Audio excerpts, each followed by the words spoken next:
Well, good evening, guys. How are you this evening? For those of you that don't know me, I'm Jerry James, part owner of Dubtown Bullies, and located in Northwest Oklahoma. Own Dubtown Bullies with my wife Shauna, and appreciate you joining me here on this Saturday night. I know that a lot of people are uh, watching football or out on a date or doing other things. It's Saturday night, right? And but when I was looking, really, when I was looking around, trying to consider when might be the best time to, to kind of do a podcast, if you will, uh, because really in the American Bully world, podcasts are quite numerous, and with respect to other people in the space, try not to compete too much with with other people if possible, to give them free reign uh, on things. So I was kind of looking for a time where I'll take these glasses off, a little bit of glare. Won't need them till I actually try to read something. But I was really looking for a time that where I could sit down, where things were kind of quiet around my house, so on, that would uh, be good just to have a dialogue about other things, and so.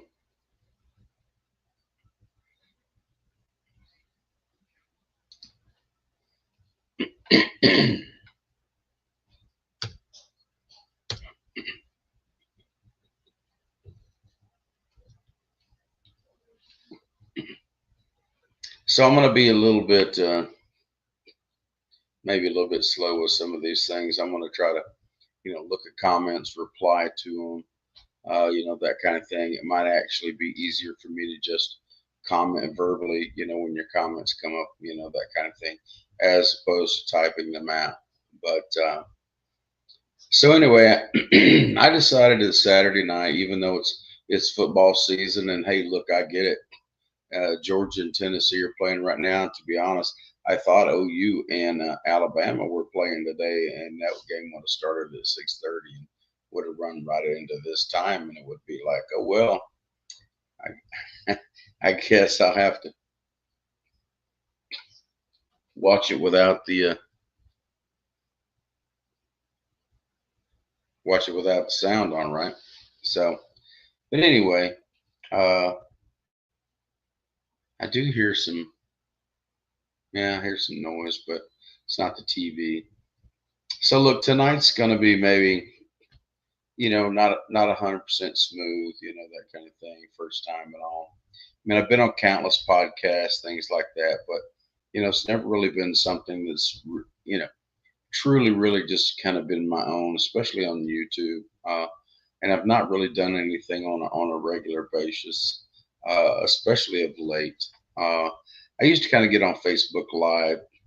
Uh, oh, over a year and a half ago, when I kind of had a lot of free time, uh, when I was still single, doing things on my own, and mostly I was at work at AutoZone. Kind of just had plenty of time to do some things, right? But a lot busier these days, more things to think about than just myself. But really, what I wanted to do was kind of just have this almost. Look, I hate to call myself Santa Claus because I really don't like the Santa Claus references and things like that. But just think of me as your and with the big beard. We'll sit down here by the fire. We're gonna have a talk. We're coming into winter time. People aren't going to be out as much. That kind of thing makes kind of sense. We got us a little fire, got us a little coffee mug there. We got the Christmas tree hanging out. And we're just going to talk um, about things that are important, uh, important to me, and then obviously, anything that you guys bring up that's important to you. We'll have a conversation about those things. I don't have any time limits really on this. Those of you who have followed me in other mediums know that I like to talk. I just kind of get to talking. I kind of just keep rolling, and the hours just flow by. But Rick and Blues, how are you, my friend? I always appreciate your support, man.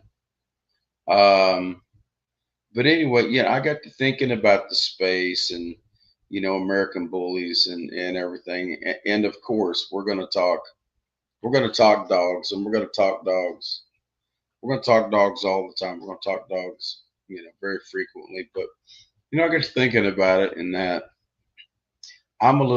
my interests are a little bit more diverse than just dogs. And I think it's important maybe that the community, people that might be uh, maybe interested in doing business with me at some point, that kind of thing, get to know me, get to understand the things that I'm interested in, and understand my background, my principles, things like that. And then, of course, we'll always, um, we'll have videos, we'll have pictures, of the dogs, things like that, that I'll share when we have puppies. We'll share the puppies. We'll talk about what's available, what's going on show wise, so on.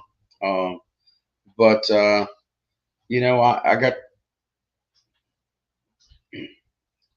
just saw my first video on YouTube yesterday. What was it about?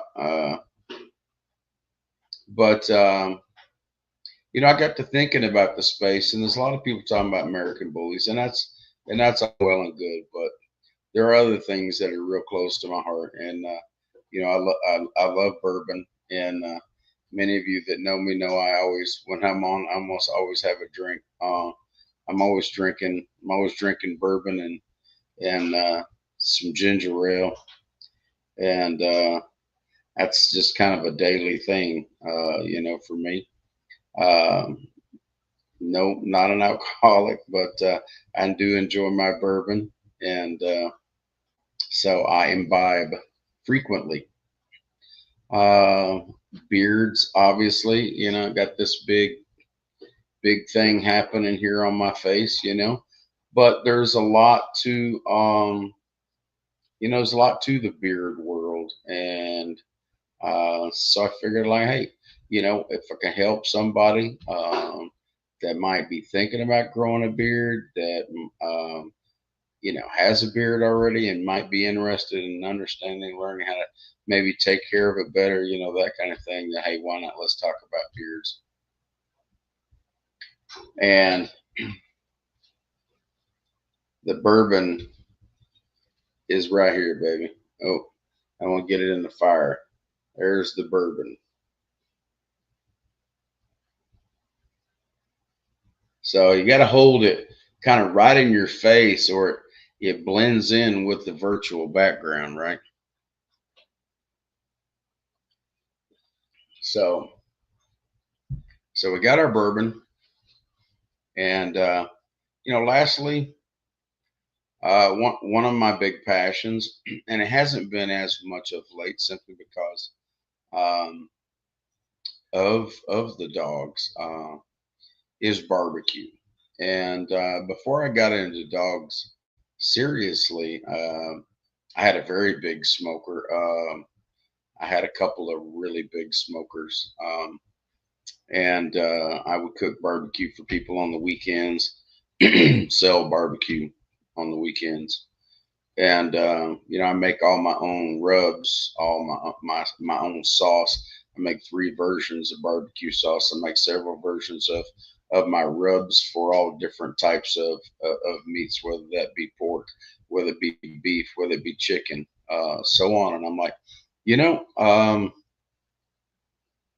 barbecue can be very intimidating uh, for many people, and I felt like, why not? Let's talk about some barbecue also. And one of the things in the bully community a long time ago, when they had their meet and greets, when they didn't even have shows and stuff yet, what did they do? They threw barbecues in parks, and they brought their dogs, and they brought their families and things like that. So barbecue has always been a big part of the American bully community, and I felt like, hey, it never hurts to have a bourbon at a barbecue with your American bullies. And look, if you got a beard, you're gonna be bringing it with you. So let's talk about the 4 Bs. I almost thought, I'm trying to think of maybe a new a logo for the channel. I'm gonna be doing this. I'm gonna be doing this.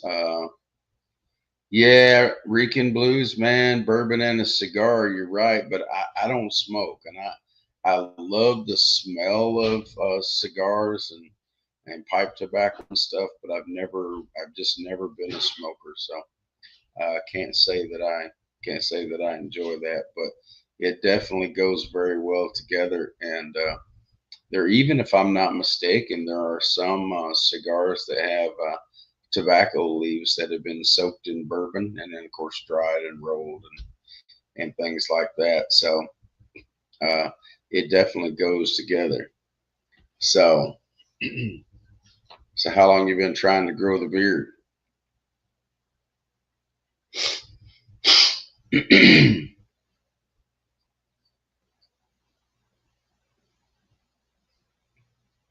So Rican Blue says he's been trying to grow his beard, and so we'll definitely get to that. Um, beards can be a challenge in a lot of different ways. Um, but so that's kind of the gist of the channel and kind of what I plan on doing with the channel. And you know, I, I know it's definitely going to take a while to get some traction, and that's okay. We all start somewhere, right? And I debated for the longest time about whether or not my content or what I had to say was even worthy of putting on here. But then I got thinking I do have some things I feel like that I can add in terms of value to the community, and if I can help one person, then my time is well spent. So, but again, as you can see, my name's Jerry James. I've been in American Bullies now for a little over 4 years. And while I haven't been breeding American Bullies for a long time, I used to be a horse breeder. I bred Morgan horses when I lived in Kansas, and then we moved to Wisconsin. And so, of course, I learned a lot about breeding, animal husbandry, care, things like that, during my time, as a horse breeder.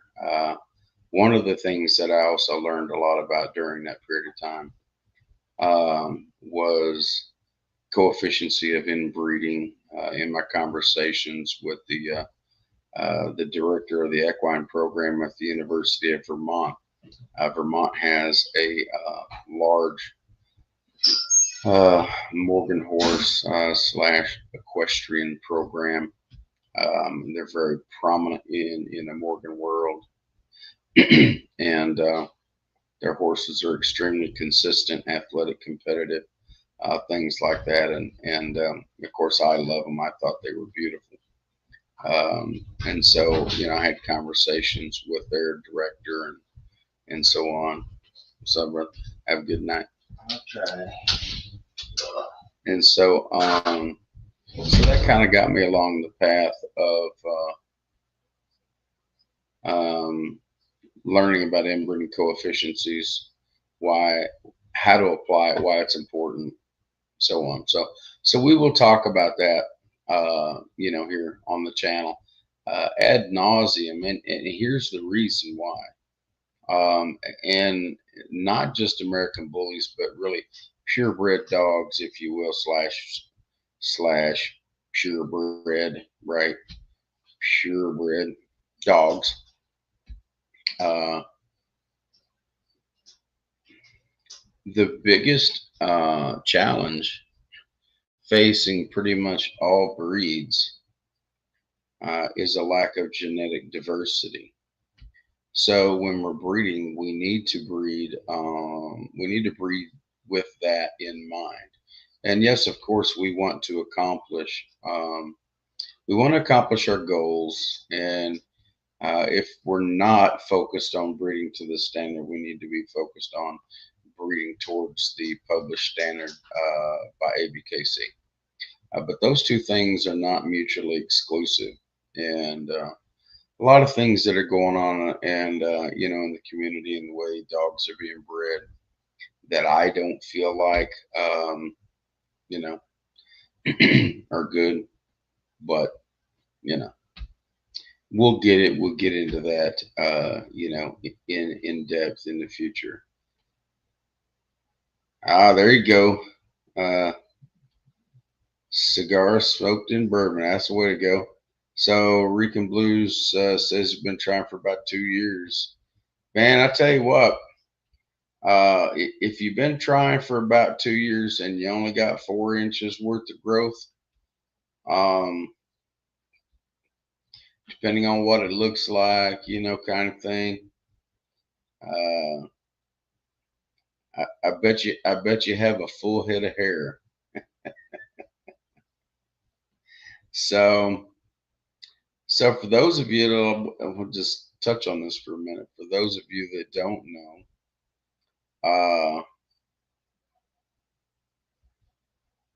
golly, what was the name of that? I read it. Uh, and for those of you that don't know, I have a terrible, terrible memory due to medication that I take. So I will refer to notes periodically just to make sure that I get things correctly. But I thought that was the word I wanted to make sure. So dihydrotestosterone, okay, is the hormone that encourages, allows you to grow a beard, okay? But at the same time, dihydrotestosterone is linked to balding, right? And so look around next time, next time you're looking around and you, you see a guy with a real full beard, you might notice that he doesn't have a lot of hair, which probably the case. Now, of course, your levels of dihydrotestosterone, depending on their levels, you may still be able to grow a nice full beard, and you may still have, most of your hair. But there is a correlation between that hormone and whether or not you can grow facial hair. So I don't know which is the best trade-off, bald for beard or no beard and a full head of hair. Um, Honestly, I'm not sure which I would prefer. I would probably prefer with the way that it is now. I can tell you that it takes a lot longer to get my beard looking nice than it ever did my hair. And so, but anyway, that might be Rican Blues. That might be one of the reasons why you have such difficulty growing a beard, is because you still have a full head of hair and your dihydrotestosterone is actually pretty low. So don't be discouraged. never hurts to keep trying. But anyway, I digress. Well, thank you, baby. I know you prefer the beard. So, um, but anyway, so I've been in the breed now for a little over 4 years. Um, how I would say that really me getting involved was really by accident. Um, I was just looking for another pet. I had Boston Terriers, and one of my Bostons jumped the fence, and um, he was a dog that I rescued, adopted. I'd had him. I'm trying to think. I think I had him 4 years, or close to 4 years. Well, anyway, and they knew when I adopted him, they had him as an escape artist, right? And he had gotten out before several times at my house in Wagner and my house in Guthrie when I first got him, and you know, so um, no, I'm trying to think. I still had him when I got. So I wanted a bigger dog. So I'm sorry I got off track a little bit there, but I wanted a bigger dog. And I don't know how it was. It was on my Facebook page. Somebody saw a picture of a dog, and I was like, "Wow, what kind of dog is that?" And the conversation ensued, and they said, so and so, has them, and he was close by, and I was like, "Well, cool." So I went and visited with him, and he had several.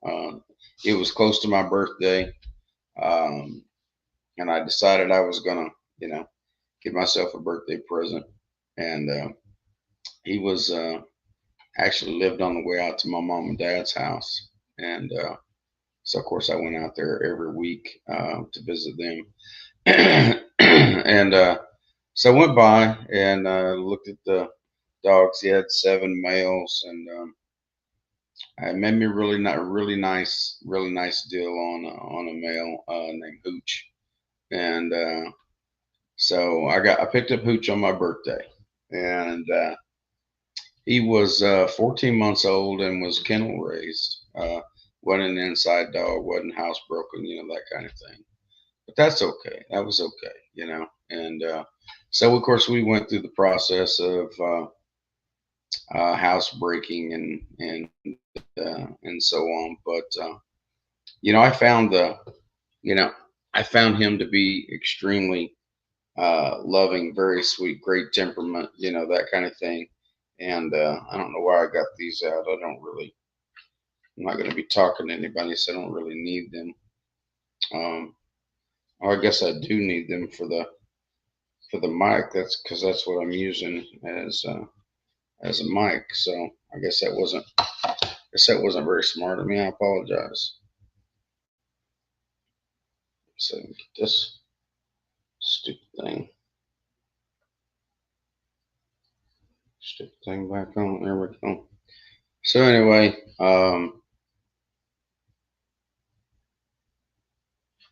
uh, so I went to the housebreaking and stuff, and but I just love the temperament. Not only is the American Bully a really cool dog to look at, they're pretty darn easy to live with.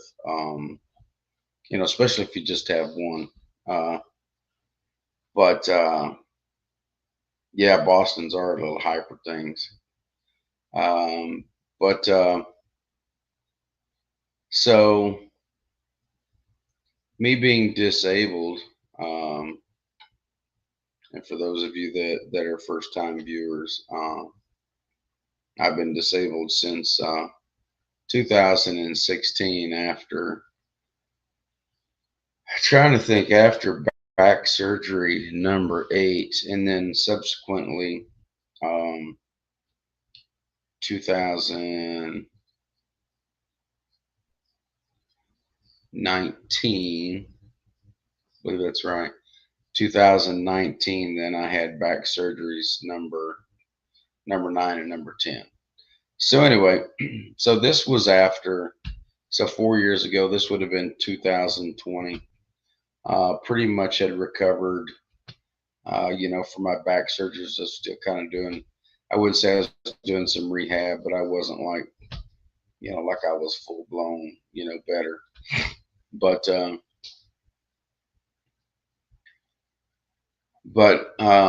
because of all the back surgeries and everything, so many of the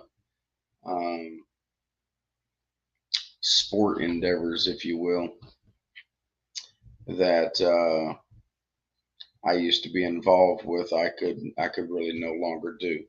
Used to play golf. Played golf in college. I was a competitive golfer. I was a pretty darn good golfer. Used to ride Harleys. Owned several Harleys.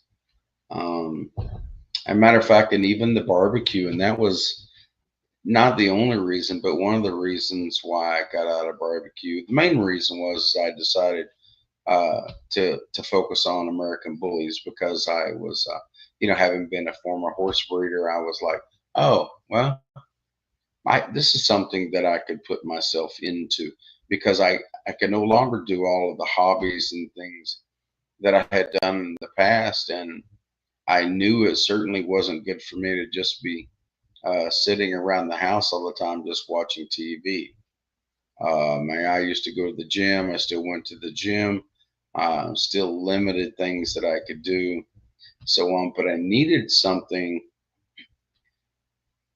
I needed something to put myself into that would really give me some personal satisfaction, um, and something that I could compete at.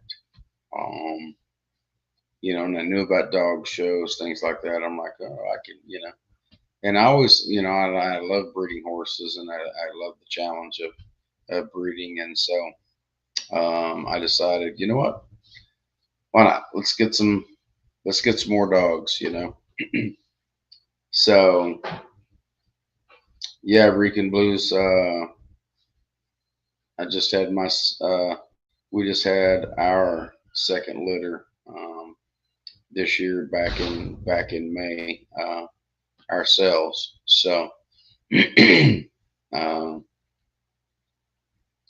probably have 2 or 3 litters in 2025, but going to be a busy year this next year with puppies.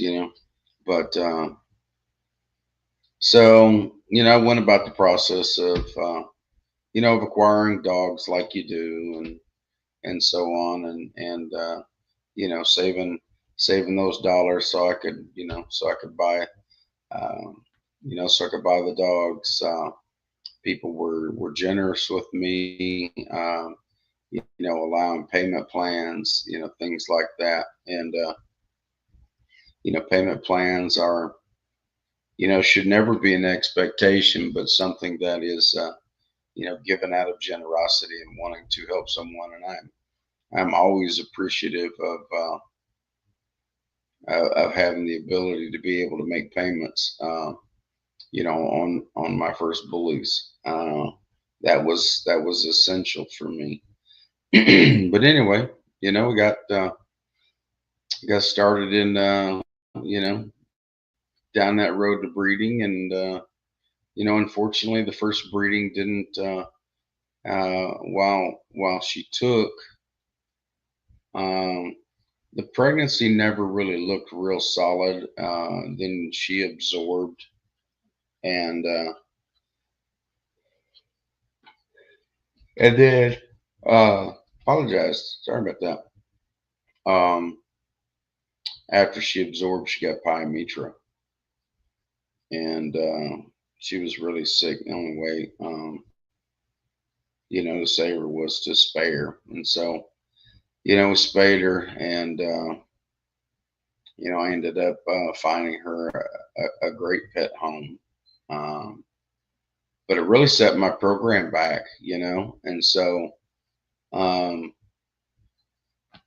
kind of went back to the drawing board, trying to think exactly.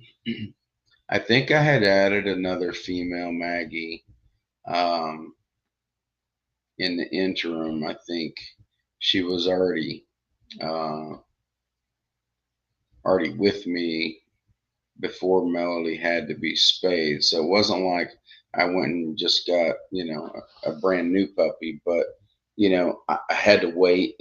Took some time.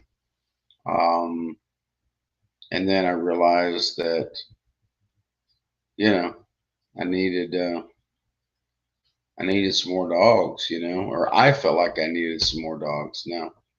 And this is, I don't want to say it was a mistake, but in some ways it kind of is, especially if when you're on if you're, if you're on a budget. And the best way to, the best way really to start your yard is to buy to buy the best female that you can afford to buy. Yeah, congratulations on that, Ricky. I hope I've been kind of keeping an eye on them. I'm glad to see they're doing well. Um,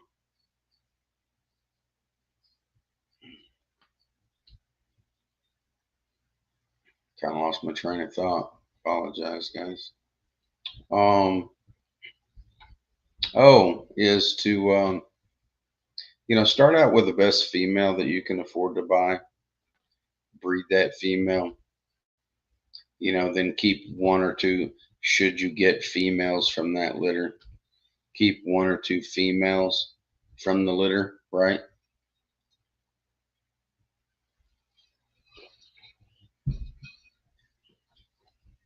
Because as I have found out, um, and I've been okay with that, but if you don't have the ability, the room, facilities, things like that, it can create a problem. But unlike a horse that has one offspring, a year, I mean, dog can have anywhere from one up to, or American Bully, one up to 10 or 12, right? And so um, they can multiply quickly. And um, so if you have multiple females, especially that are very similar in age, and you start thinking about, well, I got to breed this one. I need to breed this one. I want to move my program forward. I need to breed this one. And then you're thinking about, my goodness, I go breed all these dogs. I have all these puppies. And it's like, hey, this thing can really get out of hand really fast. So it's, so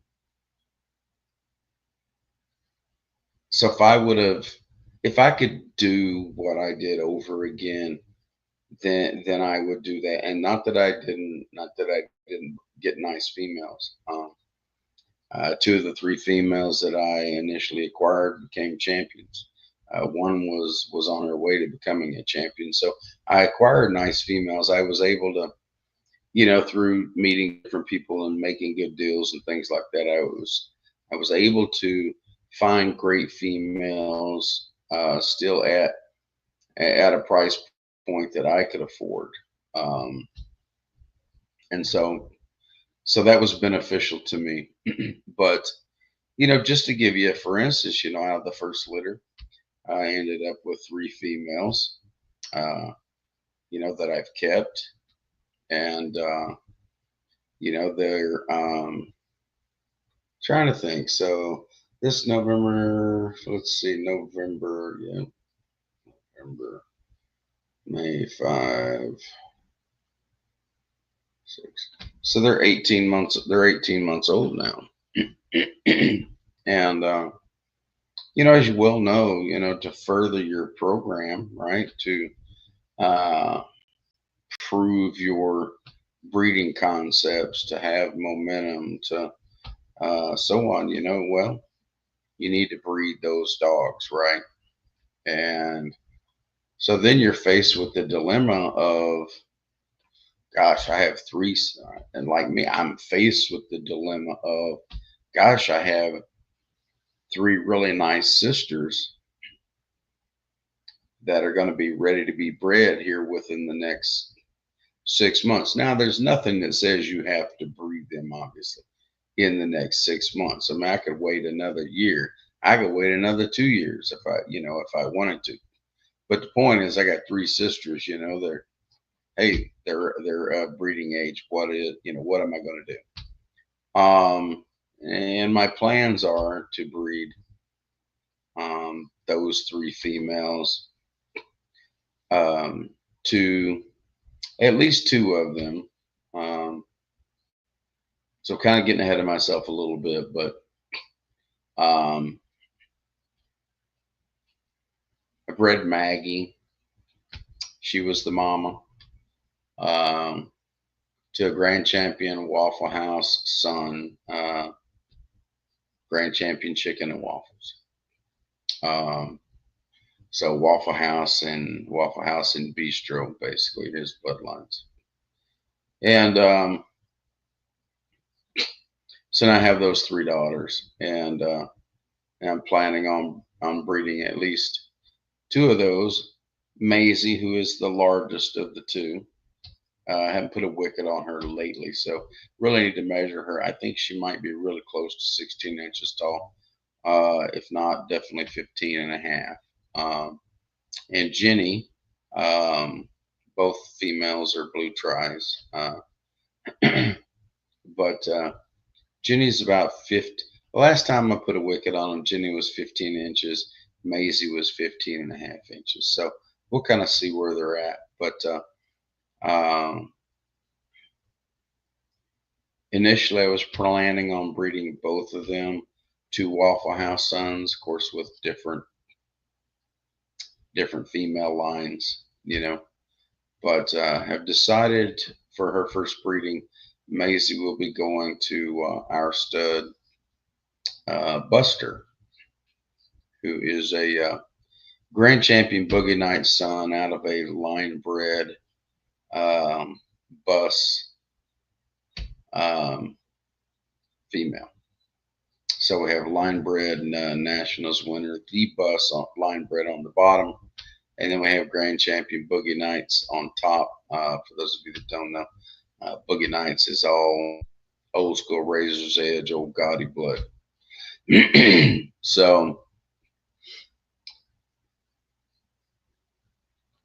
So we go in that direction, and then we have Sadie, who's in the middle. She is she's a smut color, which is kind of a fawn and white with some black undertone, with the hair. And she's like 14 and a half inches tall, but she's wide, very compact, stocky little pup. And I just really haven't decided which direction to go with her yet. The litter this year, Maggie had 7 pups.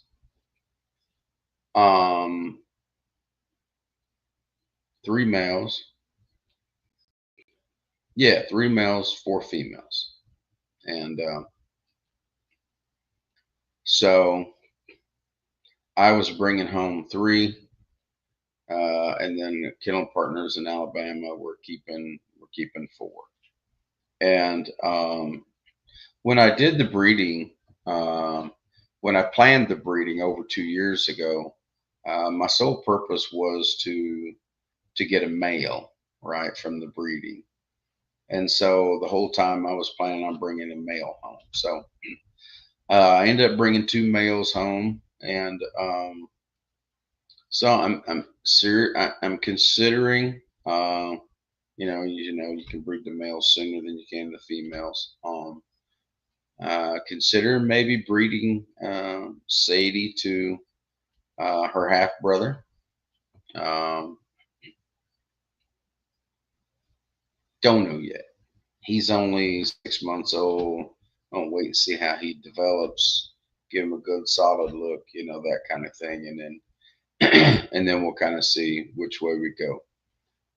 So we brought home 2 males and a female. So we have Doc, we have Bama, and we have Bella. Bella is the only female. All three very nice puppies. All Bama and Bella very much resemble what you would expect from a line bred Grim Rocco sire, where Doc is, don't really know what Doc is yet. Probably going to end up being a really nice classic dog. Um, he's very structurally correct. Very nice dog. Just probably going to be a classic. The other two, Bama and Bella, are definitely pockets. So Maggie was always intended to be the matriarch of the pocket line here at Dubtown Bullies. She was 13 inches tall, and a little fire plug had a direct sire line to Rocco with several crosses to Phenom, along with some old school blood with Bistro and Paco. So nice little dog, you know. Became a champion before she was a year old. So she was always going to be the matriarch of the pocket line here at Dubtown Bullies. Our other champion female is Janie. Janie is a little over 2 years old. She is a daughter of Grand Champion Chicken and Waffles.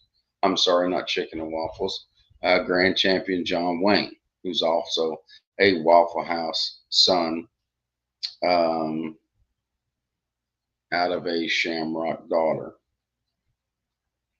So, and then Janie's mother's line is her mother's sire is Lacima's Drunk on Moonshine. Grand Champion Lacima's Drunk on Moonshine.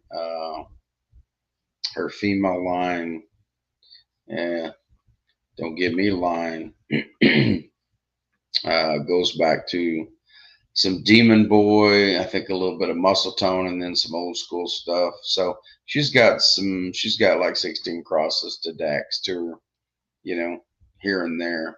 Um, so let's see. So we have what I call them the triplets from last year's litter. We have Bella, we have Janie, and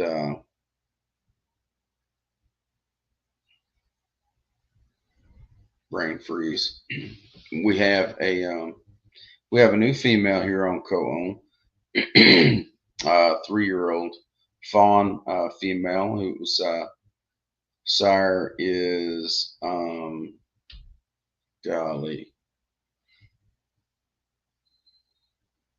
I can't think of his name. She's an all edge female. She's old school. Um, I'll think of his name. I'll think of his name here in a minute. um,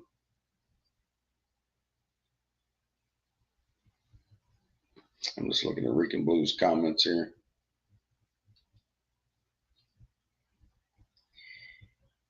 Yeah, trying to go natural with these dogs unless you've had your female evaluated to determine whether or not the birth canal is going to be wide enough. Yeah, is definitely a mistake. Got to be real careful. The heads and the shoulders on these bullies can very easily get stuck. And you definitely not only risk losing the litter, but losing the female as well. So I'm glad it worked out for you, brother.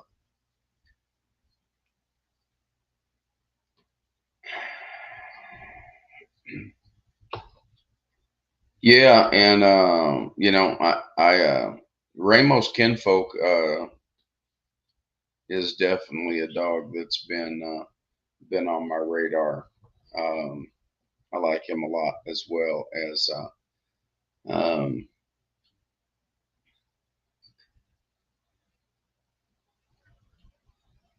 being a Waffle House son that is also of all old school blood. Now, I'm pretty sure that Chicken and Waffles is the only grand champion son of Waffle House that is of all old school blood. So, and guys, when I refer to old school blood, or I legacy blood is what I like to call it. That is blood that uh, contains no Dax or Miyagi blood. Okay. Those dogs, rightly or wrongly, are controversial in the American bully world, just based on suspect parentage, not knowing, who the parents were. Um, Hung papers, if you will, that kind of thing. And that's not to say that, you know, um, they weren't the only two dogs in this breed where, hung papers were a problem. You know, and I don't, and I know this again, I'm going to kind of get off track as things come into my mind, but, you know, hung papers, I don't really understand it, especially when, the stud book is still not closed. You can still introduce an F1, which is, you know, the beginning, if you will, dog into this breed because the stud book, quote unquote, is not closed. Okay. So in my mind, back in the day, was really no point to lying, right? It makes it really hard to breed consistently, um, when you don't know what it is you're truly breeding to, right? Um, so, but when I talk about old school or legacy dogs, I'm specifically talking about Miyagi and Dax, and Miyagi more so even, because there were several versions of the dog Miyagi. There were a version where he was a bigger dog, and then an exotic looking dog, and with really bad dwarfism and different things, and you know, it's it's a known issue, right? We don't know if a dog had pug in it, Boston Terrier in it, Frenchie, So, when I talk about legacy blood, that's what I'm talking about, right? And so anyway, this female, very pretty girl, um, and looking forward to having her on the yard. First breeding is already planned with another old school dog, um, Remus Lupin. I think he's like three times Denzel. So that breeding's already been worked out, and then we still have the last two breedings. So everything goes right. Last two breedings to work out, but she will be bred to legacy blood dogs all three times. And here's the reason for that, guys. And I do have a fair amount of dogs with with Dax blood on my yard. Now, when I first got into the breed, you know, you don't know all of the, you don't know all the dirty secrets, all the shenanigans, things like that, until you've been immersed in the breed for a period of time. Had I known then what I know now, I would have made some different choices with the dogs that I had. But then once you have the dogs, and you try to work. You work. You work with it, right? Um, but some things that I learned is that, the one thing that Dax really did bring to our breed were health issues, along with bigger shoulder set, more mass, bigger head. He also brought health issues. Um, that's what bulldogs bring, um, to a breeder, health issues. And so, but 10, 12, maybe, uh, after Dax, when Dax started breeding, things like that. Um, you know, and of course, this is because Dax hadn't been around long enough to really make the impact that we see today in just sheer numbers and overall impact on the breed. But you know, what I felt like were um, the prettiest, most successful dogs, of that era, um, had a very small percentage of DAX and a large percentage of old school blood. And those are dogs that I still love today. Um, and as time has gone on, we've seen with the advent of Rocco, the success of Rocco, the success of Grimm, the success of his progeny, and so on. And quite frankly, a lot of monkey see, monkey do, um, and so on. Um, we see a very large concentration of Dax via Rocco Grimm and his offspring of that blood, and a very small percentage of the legacy blood. Um, so back in the day, it used to be the small Dax, the larger legacy blood. Those were the most successful dogs, and now it's kind of flipped on us. Um, High percentage Dax, Rocco, Grimm blood, and low percentage legacy blood dogs. I feel like it's important to maintain a line of legacy blood dogs on my yard for two reasons. Well, probably three reasons. I love the head shape, classic head shape, the angulation of the head, um, the athleticism of the dogs, and the health of the dogs. Legacy blood dogs just tend to be healthier. And so, what I'm doing is establishing my own outcross on my yard, so I don't have to go outside to other people's yards to out to outcross my dogs when it's time, and that way, I know what I'm getting. So that's kind of the breeding strategy, right now. Janie, Janie is about, I'm trying to think. Janie's probably about a 50-50 dog. She's got a lot of legacy blood in her. Then she's got the 16 times Dax. So her first breeding that's going to take place early this next year will be to a 100% legacy blood dog, a Blue Edge Garfield son. Um, Really excited about that breeding. The sire that the sire that's being used is a big dog, 17 inches, 95 pounds, great conformation, great moving dog. At a 25 and a half inch head, but just a very fluid moving dog. Um, and so conformation, all those things that are important to me, checks all the boxes. But he's a blue brindle.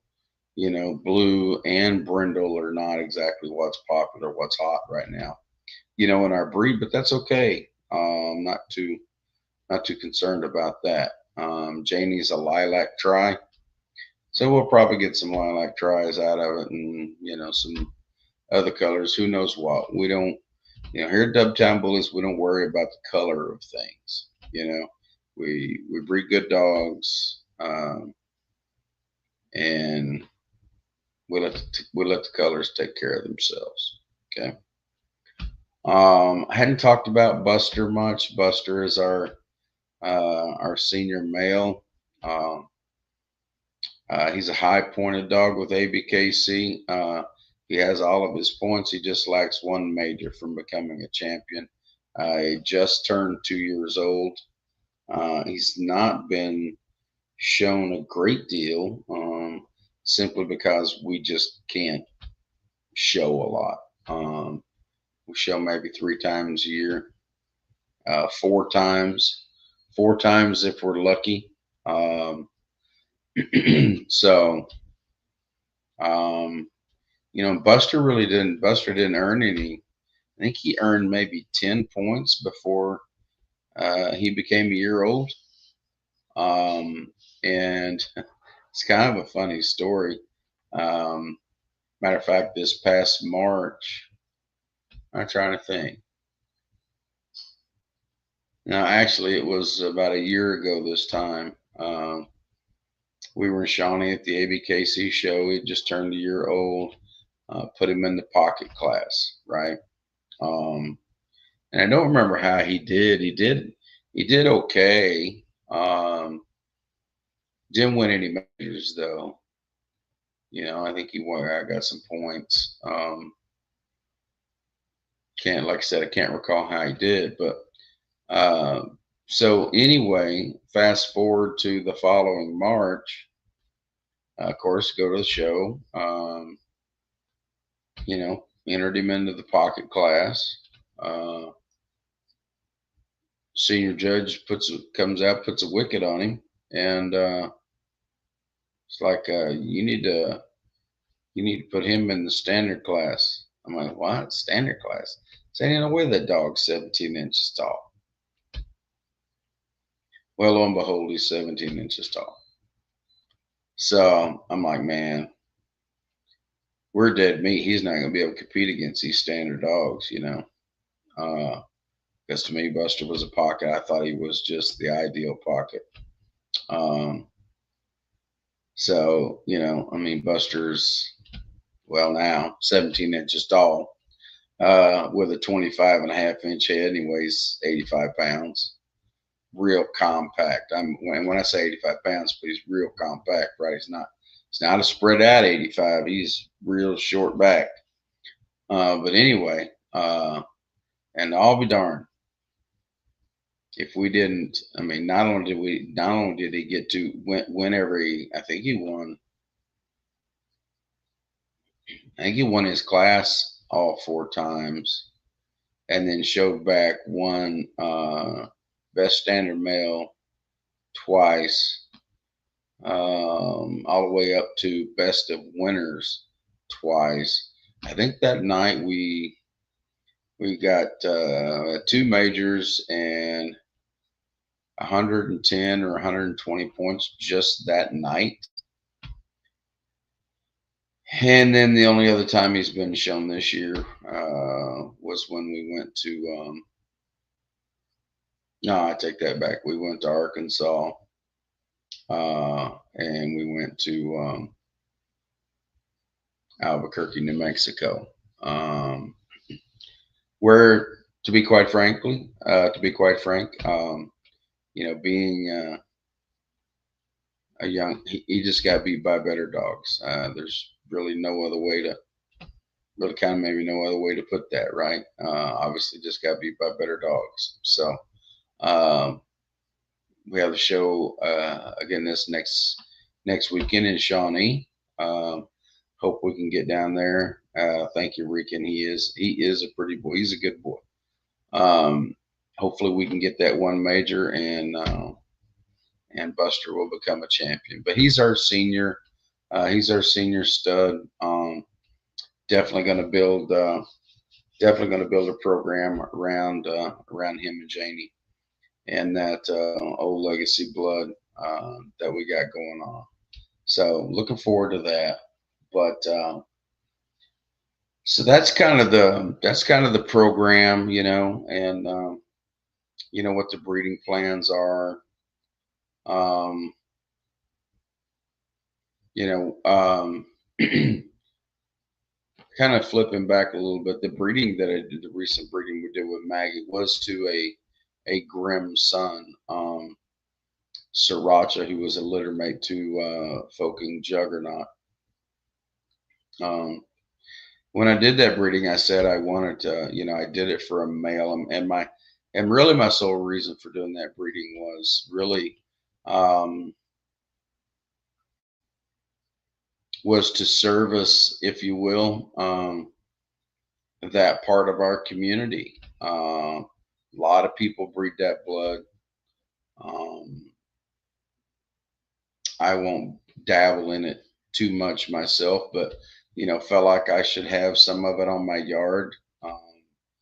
It was important that I get the dog health tested, genetically health tested, and everything to make sure that the dogs that we did have had no genetic health issues. They have been tested. They do not have any of the genetic health issues that I was concerned about. So hey, so that's a good thing. So I look forward to using them on the yard, in a future date. Uh, we will have two of them at the show this next weekend, being shown in the puppy class. So we'll have Bella and we'll have Bama there. Of course, Buster will be there, and then I neglected to mention that when we went down to Alabama in July to make our picks and bring our puppies home, we also brought home a French Bulldog puppy. So we have a French Bulldog here. His name is Smudgy. He is a Grand Champion Pepe son, ABKC Grand Champion Pepe son, French Bulldog. So he'll be making his debut this next weekend in the Frenchie puppy class. So that'll be fun. And then we have a year-old next month, a Connie Corso. His name is Dom. Registered name is Dominic Toretto. He's a co-own with some friends of ours over where I used to live. So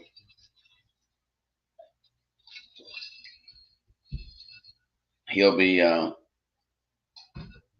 trained and shown by me in AKC this next year. Get this beard. Oh, this beard flipped around here. But when we checked him out, he was 24 inches tall. Hadn't been to the vet with him officially, but we did weigh him on split scales. He weighs around 110, 115 pounds. And this was a couple of months ago. So he's a big boy, but Corso versus a bully is really kind of a weird contrast. One's like working with a concrete block, and the other one's like working with a slinky. So it's pretty wild, but super sweet boy. Definitely every bit of Corso. So he's been fun to work with. Haven't been able to work with him much, actually any at all lately. Haven't been able to really work with the dogs much at all lately. Tore a biceps tendon pushing Buster around, unfortunately. So I had surgery about a month ago. So I got about another month before I'm really supposed to be using my arm much. But I haven't been the best patient and been using my arm a lot more than I should. But we won't be breeding Connie Corsos and we won't be breeding French Bulldogs. But we will offer them at stud here at Dubtown Bullies, should the opportunity arise that someone wants to use either one of those boys. Buster did have his first litter, I guess now about 3 weeks ago. Litter that David Britton owns over in Lubbock, Texas. She had 9. I don't remember the ratio now. I want to say it was 5 females and 4 males, I believe, if I'm not mistaken. She's a black tri. Of course, Buster is smut. Oh, you know what? Thank you for that, Rican. When I was talking about the 3-year-old legacy blood female that we've got here on co-own, that's who she is sired by. King Asher. So, but oh well, that should be good. That old school blood back to Beetle. Yeah, good deal, man. He's a nice dog. Um, but golly, my train just went off the tracks. Um, I don't remember. I don't really remember where I was. His puppies. But what was really interesting is that we have a large variety of colors. We have some pieballs. We got some tries. We have some smut. We got, man, I'm telling you what, it was a rainbow of colors in that litter from Buster. So uh, excited to excited to see how they turn out. Looks like definitely uh, several in that litter had nice big old domes like Buster has, and so if there's some attributes that I sure would like to see Buster pass along, and that's his mass, his bone, and that big old head of his. Um, so and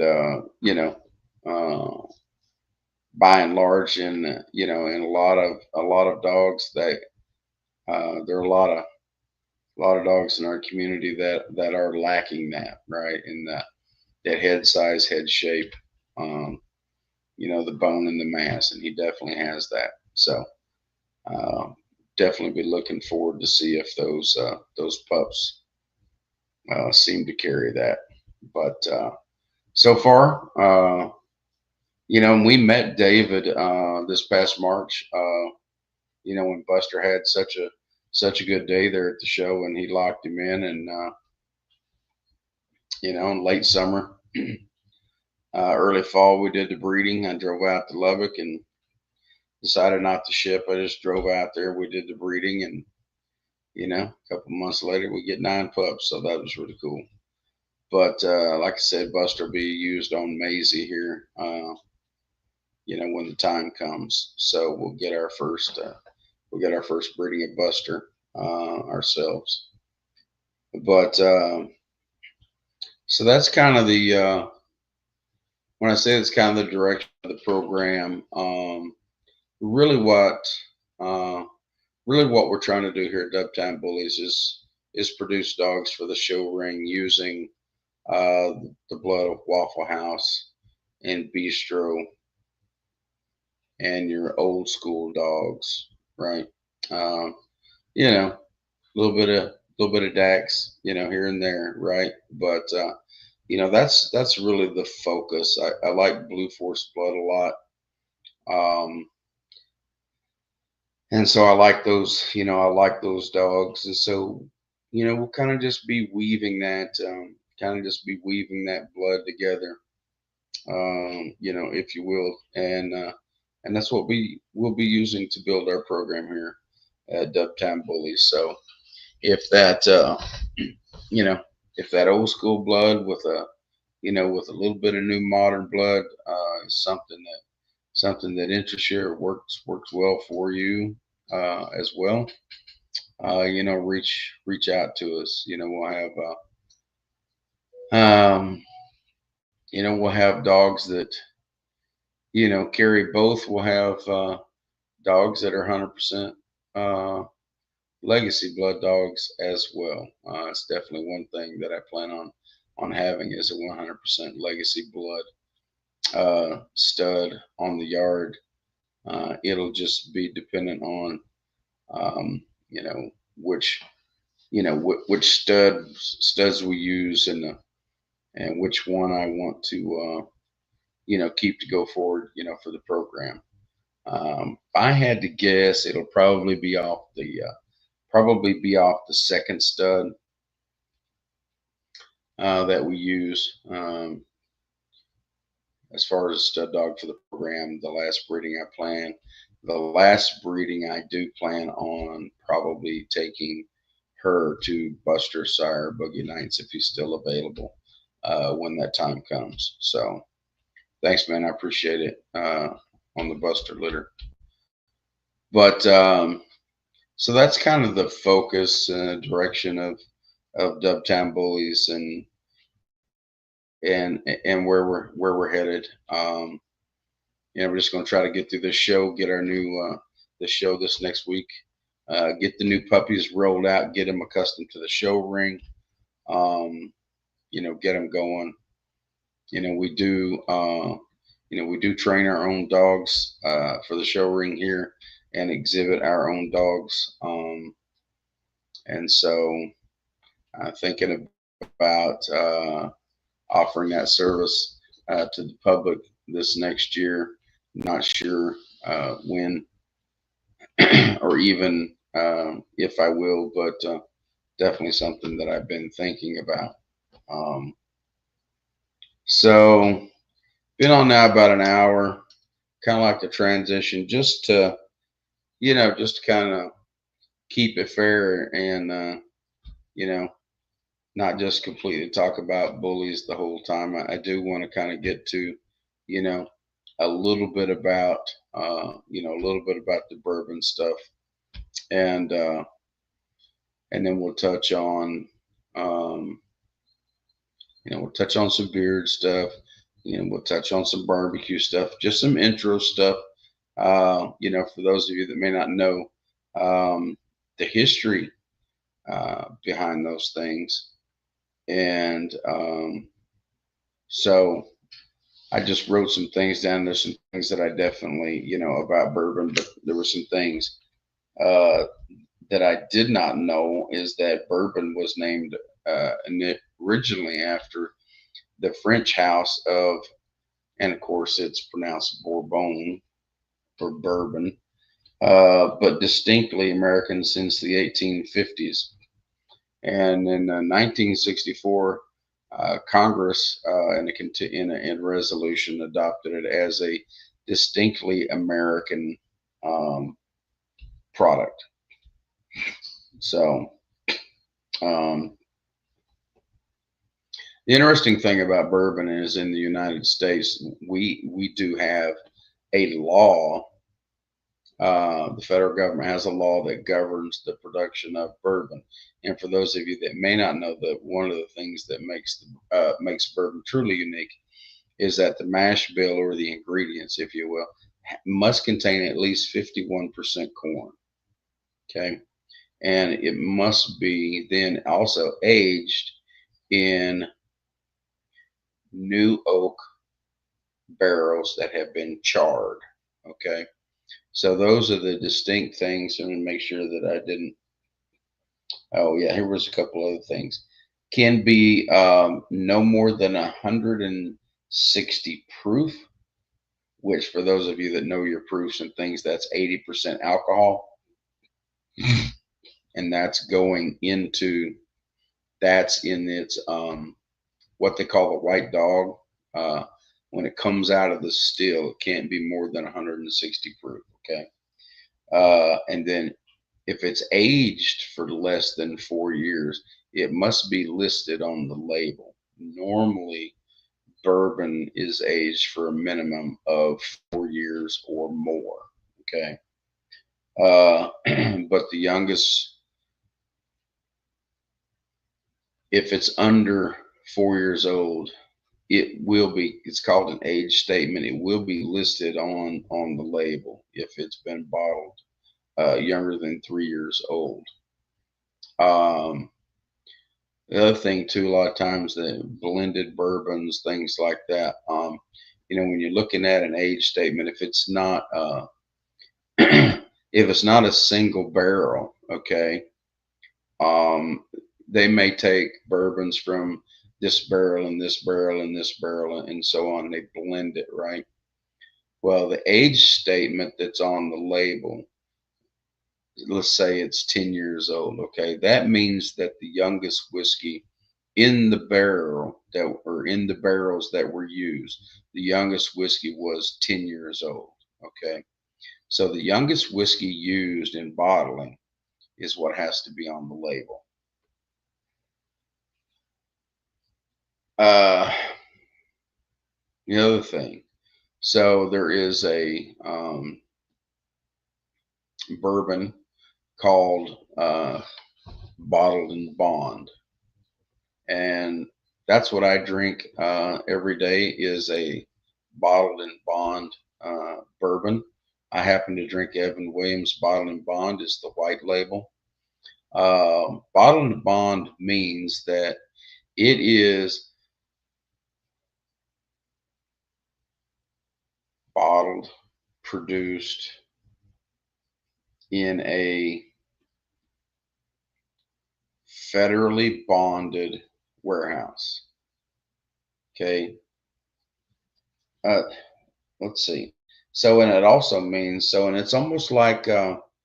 And this is almost like, and we'll talk about that, but a single malt Scotch. Okay, single distiller, single distillery in a single season. Okay, so it means all in one. All you know, you only have the one season, the one distillery doing it in the one place doing it. Okay, and then it's aged a minimum of 4 years in order to be a bottled and bond bourbon, aged 4 years in a federal bonded warehouse.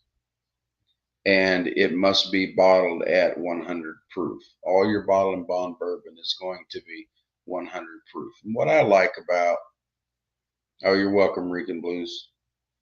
What I like about the bottled and bond bourbons is if you like to mix, if you like to mix your bourbons, it stands up well to being mixed. Okay, it doesn't kind of just get washed away and lost in whether that be your Coke or, in my case, ginger ale.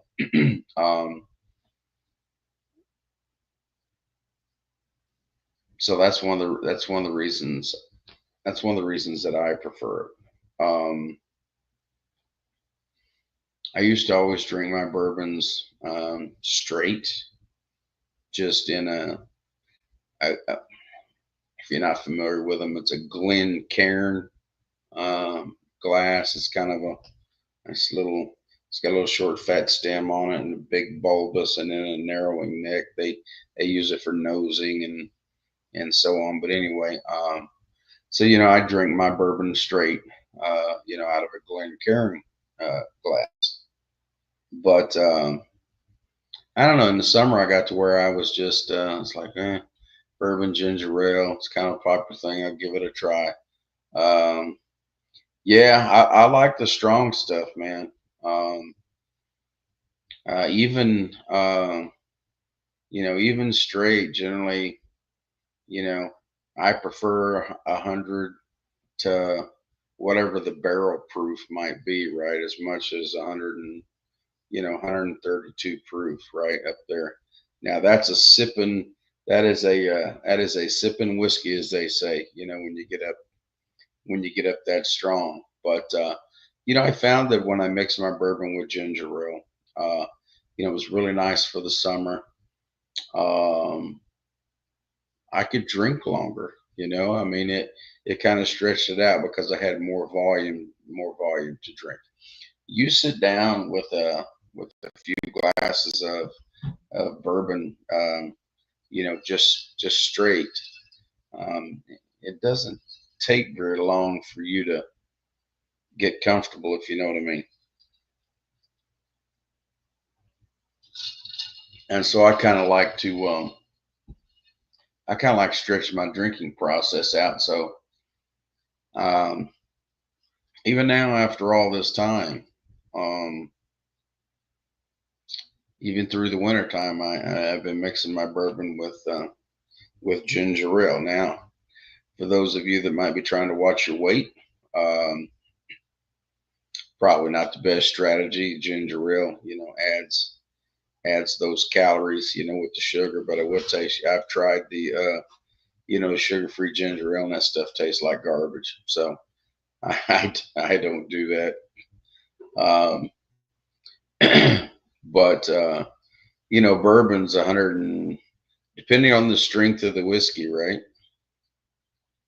The higher the proof, the more calories. and I hate to talk about calories and things like that, when we're supposed to be talking about enjoying bourbon, but it's about 140 calories an ounce. So think about that when you know, all your ounces. That's why I'm probably gaining weight right now. I've just been, hey, it is what it is, right? So there had typically, well, not typically, there are two types of bourbon. Your high rye, which is usually 25-30% rye in the mash bill, and then what they call a wheater, which instead of rye has wheat in it.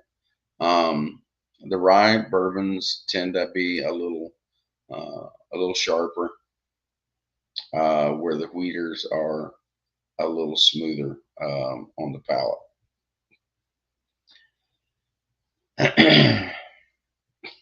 Yeah, interesting thing. Most people associate bourbon with Kentucky, and rightly so. I think it was like 94% of all bourbon that's made does come out of Kentucky. Um, but bourbon can be made anywhere in the United States and still be called bourbon. It does have to still be 51% corn, aged in new charred oak barrels, right? In order for it to be straight Kentucky bourbon, it must come out of the state of Kentucky. Okay. In Tennessee, a la Jack Daniels, have a little bit different process. I know they use charcoal filtering, but they call it Tennessee whiskey, still bourbon, but corn mash bill, so on. But now in the state of Tennessee, and then there are some minor differences, but technically Jack Daniels is still bourbon.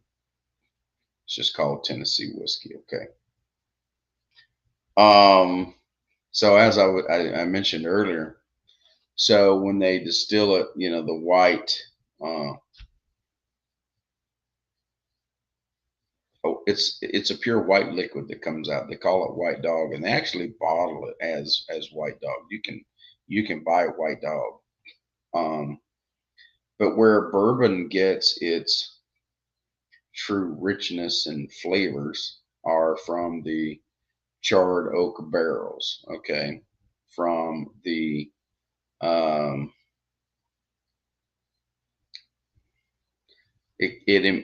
from the sugars and the vanillins. Okay, in the wood and the char and stuff. Well, what happens is the whiskey or the white dog, if you will, right, goes inside the barrel, and then it interfaces with the inside, obviously, of the charred oak barrel, and so it takes on, depending on how long the whiskey is aged, will make a determination of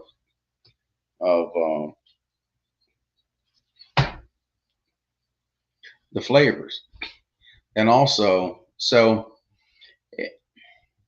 and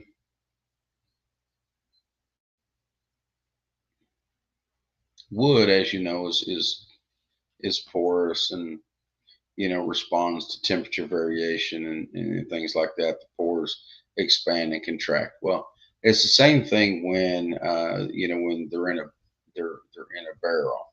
Um,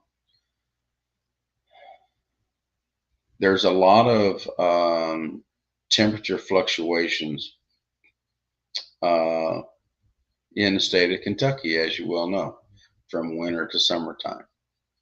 And also the differences in airflow, the locations in the warehouses that they put the barrels and things like that, right? And so your bourbon is going to have different flavors, not only from how long the whiskey was in the barrel, but also how often it was rotated, where in the warehouse was it located, um, and then what type of summers and winters they have in Kentucky. So, just an interesting tidbit for those of you that are definitely into whiskeys and things like that. There's always in popular culture, movies, things like that, they may talk about a 30-year-old Scotch, right? Well, there's a reason why Scotches can be aged much longer than what bourbons can. And if you think about it, it makes a lot of sense. But it's solely based on geography. If you think about where Scotland is located, up in the right uh, North Sea, higher higher latitude than Kentucky. Okay, so it's colder year round. So the barrels don't expand and contract as much. There's not as much interface of the whiskey with the wood. Okay, and so you can age a Scotch much longer than you can a bourbon. If you were to age a bourbon for 30 years, it probably would be undrinkable. It would taste so much of oak. Um, the most that I generally see, there have been 25-year-old Pappy Van Winkles, I believe, if I'm not mistaken. Um, the always comes back as heavily oaked. So the older a bourbon gets, the more you better like oak. I don't particularly care for that. I found that the sweet spot really for bourbon is for me and for my palate and where I like things is in that 10 to 12 year range. Although I will say that Elijah Craig, 18-year-old, barrel proof was when it used to be available on a regular basis and wasn't just outrageously expensive. Was wonderful bourbon. And when I first got into what I would say really got into bourbons, which was around, oh shoot, 2012, 2011, 2012, time frame. I was in Oklahoma City area. Didn't live too far from a really big liquor store. And I decided to kind of experience scotches, and so I started. They had a whole section just scotch, and a whole section just bourbon, whole section just rum. And so I decided to kind of work my way through and find what scotches I liked, and then after I got done with the scotches, then what bourbons that I liked, and so on. Well, since then, and since the millennials have caught on and everything, bourbon has become really expensive in relative to what it used to be. There are certain brands now are what that are on allocation. Depending on what state you're in and that kind of thing, it may be extremely difficult for you to get your hands on them. I didn't bring it out, but I have a bottle of Weller's Antique 107, which is about as close as you can get to the Pappy Van Winkle without actually having to pay Pappy Van Winkle price, right? Wheated bourbon. I looked for. I've had it. I think I've had that bottle now for 2 or 3 years, and it took me 2 years of looking to find a bottle of that. And it used to be fairly regularly available. Same way with Blanton's, the original single barrel bourbon. Um, Used to always serve it at the Kentucky Derby. Has a little horse on top, you know. As the horse has different little poses, it spells out on there. Each one is spells out Blanton's, and the horse is in a different. Each letter, the horse is in a different pose. Well, I mean, used to be able to buy. I used to be able to go and get a bottle of Blanton's whenever I wanted. I could buy a case of Blanton's whenever I wanted. Yeah, you go to a liquor store, you just almost can't even get it, right? You need to be put down on the list, that kind of thing, especially here in Oklahoma. And I've talked to, guys that run liquor stores and things like that, and what these wholesalers are making them do is like, if you want one case of Blanton's, then you've got to buy 6 cases of this other garbage that they're trying to push. And it's really unfair, but that's just kind of the way that it is, right now. Um, you know, I'm not gonna say it's kind of similar in the Scotch sector, but I would say, not as bad. Of course, not. I haven't, I haven't messed with Scotch near as much. I used to actually seek out and try to collect a lot of the top bourbons, but this was back before I got into American Bullies. Now the Bullies take all of my money. I don't have extra money just to be chasing down hard to find bottles of bourbon and keeping them in a case to look at. And by the way, it's always great to collect, but bourbon is for drinking. Tomorrow's never promised. Don't let that but good bottle of bourbon just go to waste.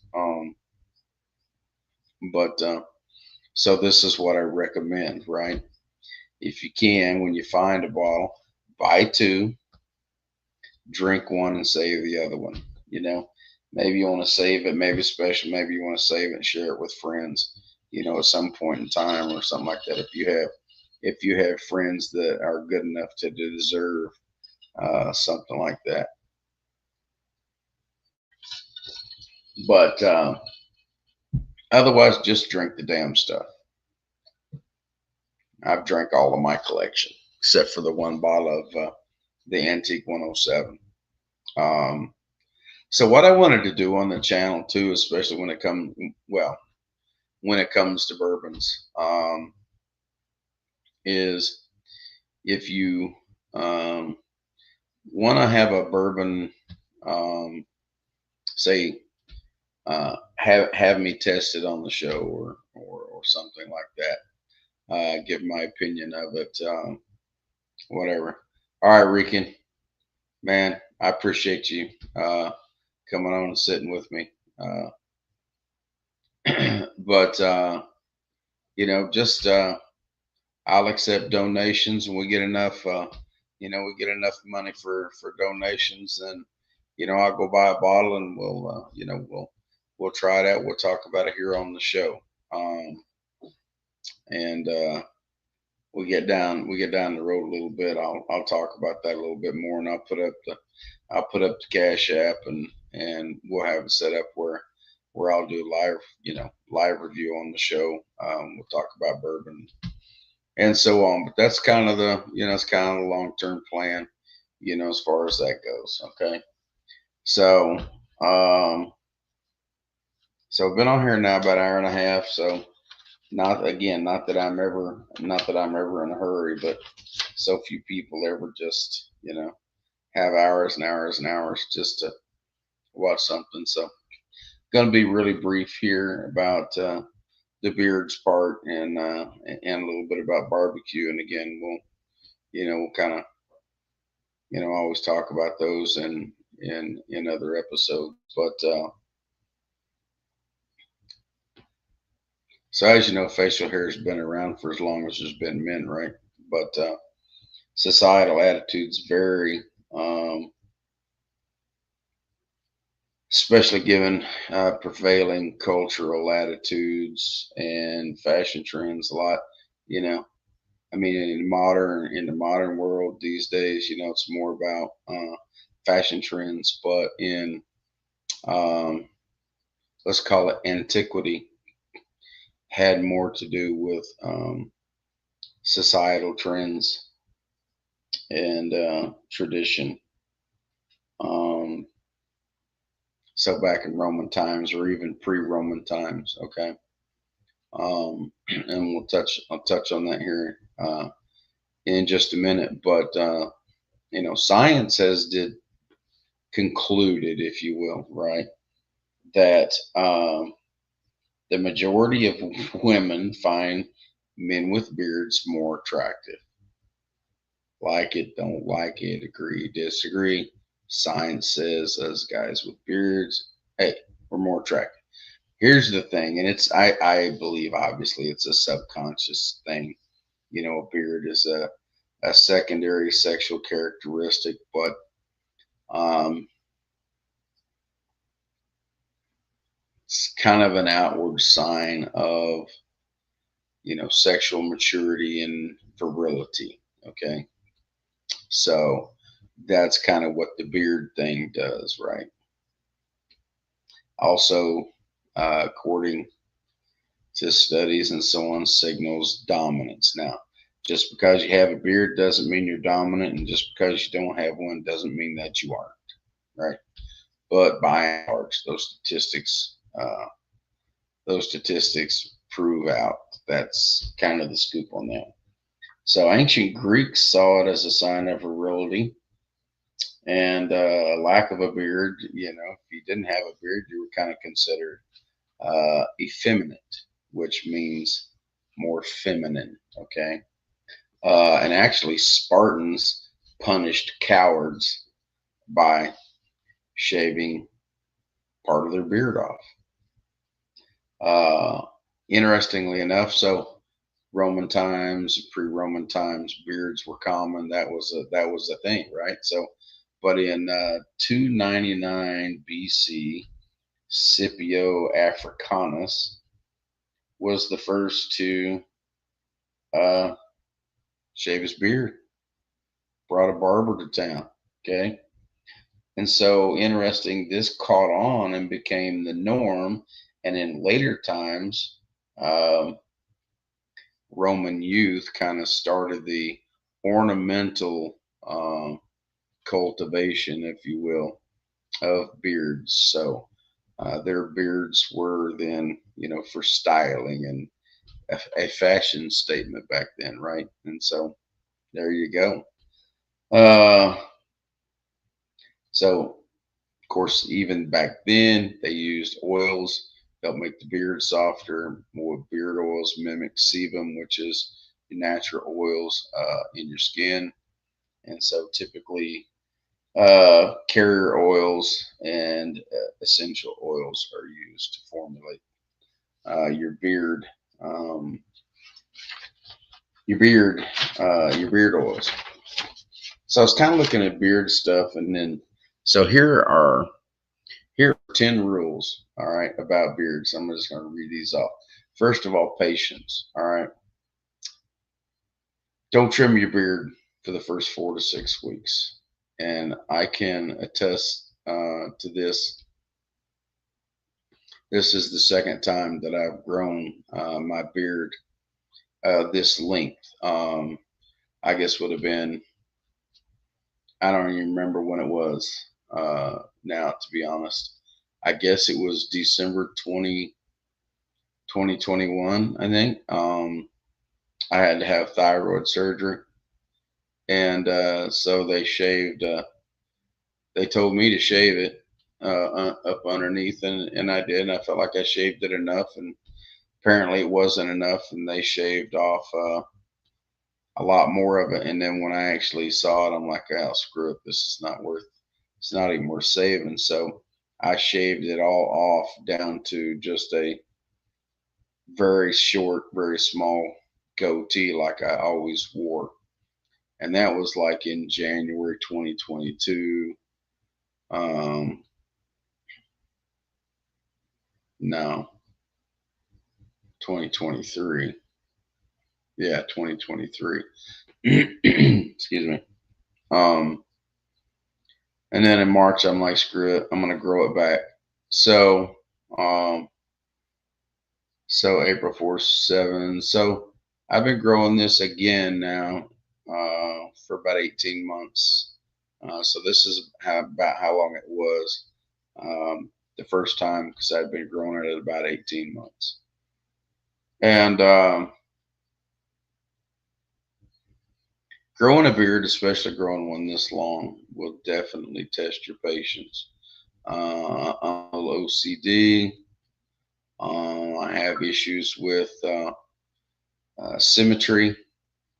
My beard is extremely wavy if I don't style it. And so just putting up with it, especially when it starts hitting in certain places on your neck, it flips out, things like that. It just, those were definitely extra challenges for me. Drove me crazy. Okay. But you've got to leave it alone. You've got to let it grow. Okay. So don't get frustrated with it. Be patient. It will test your patience. I promise you. Maintenance matters. Taking care of your beard. All right.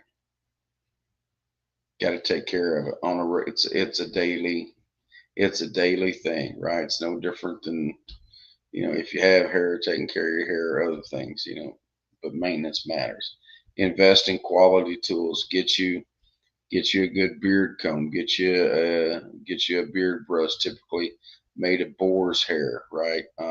Beard combs are special and they don't have sharp edges on the inside of the teeth, so they don't fray the hairs. Okay. Wash and condition. You know, there are products that are specially formulated for beards. Your beard hair is obviously not the same as the hair on the top of your head, and so it does take special products, to take care of your beard. And they're not cheap. It sucks, especially the way things have gone, lately. Beard bombs, the conditioners, shampoo stuff, gone up ridiculous. Use beard oil and balm. Okay. And beard oil is really, although it helps with your hair, beard oil is really for your skin up underneath your beard, right? To help soothe the skin, moisturize the skin. Um, and then too, as the beard grows, it kind of picks that up. But it also does, help, apologize, with the hair. So use your beard oils and your beard balms, which your beard balms can vary from, it's just kind of a thicker, um, oily, more of a solid. Okay. So and your balms, I won't get into this in too much detail, but your balms some of them can have, more of a waxy feel to them. Some can be, and some don't feel waxy at all. But your balms, you take a little bit, you put it in the palm of your hand, you rub your hands together, and get it good and warm, and almost where it just then becomes a warm liquid, and then you apply it. Right, then you apply it to your beard. Okay, so never just never just dip it out and put it on your beard. You want to make sure you warm it and turn it into liquid first. Okay. Um, so comb and brush regularly. You don't shampoo. So like unless you're really getting dirty, like a lot of dirt in it, that kind of thing. Depending maybe on what you do for work and so on. Don't wash your beard every day. Okay, just strips the natural oils, stuff out of it. Especially brushing and things brings oils to the surface. You don't want to, maybe if you got an office job, every couple 3 days washing your beard's going to be fine. Okay. Diet and hydration. Obviously, what you put in your body, will affect your hair, your nails, so on and so on, the health of your beard, kind of thing. Style your beard accordingly. You may want a short beard. Of course, there's all different ways, to contour and style your beard, the type of beard that you want to have, whether you want a beard that fits your face shape, or whether, whatever you want to do. If you want to grow a big old biker beard, like what I got, that's what I call it. I call it a biker beard because I always wanted a big biker like beard. Okay.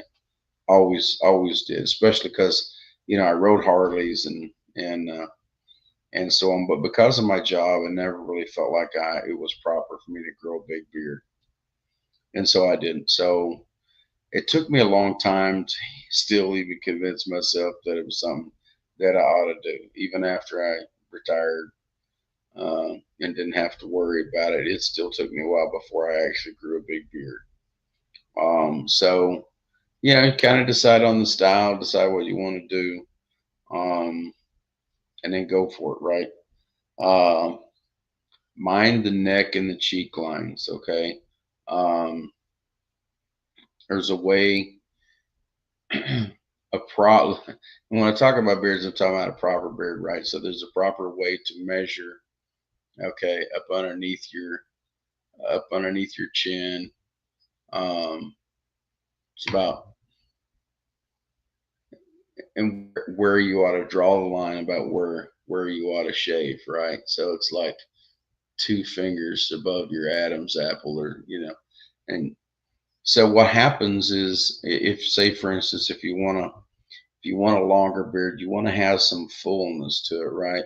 Well, if the line of your beard is just below, just right, like right here below your chin, you'll never have enough fullness in your beard, right? So you want that line of your beard that you allow to grow down further down your neck, right? And then that grows out and provides the fullness underneath. What you don't want to do is you don't want to let it grow down too far. That's unsightly. You don't want hair, growing up out of here, right? That's part of your beard. So uh so there's a technique for doing that, and then also your lines on the side up here, kind of thing. And I don't every so often I will maybe line my beard, sharpen this up or whatever, but I kind of just this little peak right here. I kind of sometimes I take it away, but I actually kind of like it the way that it is. So I mostly just leave it alone. But if you want to just really style some sharp lines into it, that kind of thing, but keep it neat, keep the hair trimmed away. Don't let a lot of long hairs grow. So on, go back to take some maintenance. So taking care of your beard, and embrace the journey, man, of having a beard. Um, a lot of first of all, a lot of people wonder why. It's a very individualistic thing, obviously. Um, you know, Admire somebody that's got a long beard, or even or keeps a regular beard. It's a huge time commitment. It takes in my case, it takes me 20 minutes every morning just to style my beard, to blow dry it and everything, because of all the curls and so on, and then the product and cost of maintaining the beard and everything. It really is it really is a journey. So just embrace it, enjoy it, and you'll look at. Promise you, after you've had one for a while, you look at guys that have a real nice beard. You look at them at a whole different way. And I've had tons of comments on and really good comments, about the beard. People that appreciate a nice, well groomed, and that's really the key. I feel like, look, not everybody, especially not everybody in our society appreciates a big beard, um, as as much as others, and but the key to that acceptance and appreciation is having one that's well kept, that's trimmed, and that looks healthy and looks good, right? Has a shine to it, um, you know, some symmetry, that kind of thing. And so it's a lot of work, but well worth it. And I get aggravated at mine sometimes. Sometimes I think like mine's too long, but I'm still planning on growing it down even further. And, I get all these offers to play Santa Claus. I'm like, man, I ain't doing Santa Claus. Yeah, doing Santa Claus, that means I got a big belly too. So, hey, whatever. But no Santa Claus yet. But I understand the gig pays pretty good. So I don't know. Never say never, right?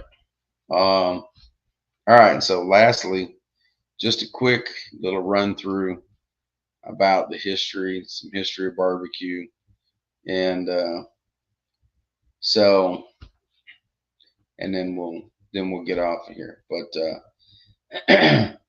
barbecue is really so live, using a live fire and smoke, obviously, to cook meats. All right, or to cook food. There are regional variations. Here in North America, we use uh, indirect method. What we call barbecue, we use an indirect method, which means there's some kind of a barrier, if you will, between the actual fire and the meat. Okay. Some may call them diffuser plates. There may be baffles, other types of ways to where the meat is not directly above the fire. All right. So we use an indirect cooking method. In other parts of the world, they use the direct method, but they um, have different apparatus, if you will, in how they cook their food. And typically, then there's a lot more while cooking over cooking over direct heat. The meat then is much further away from the heat. Okay. Um,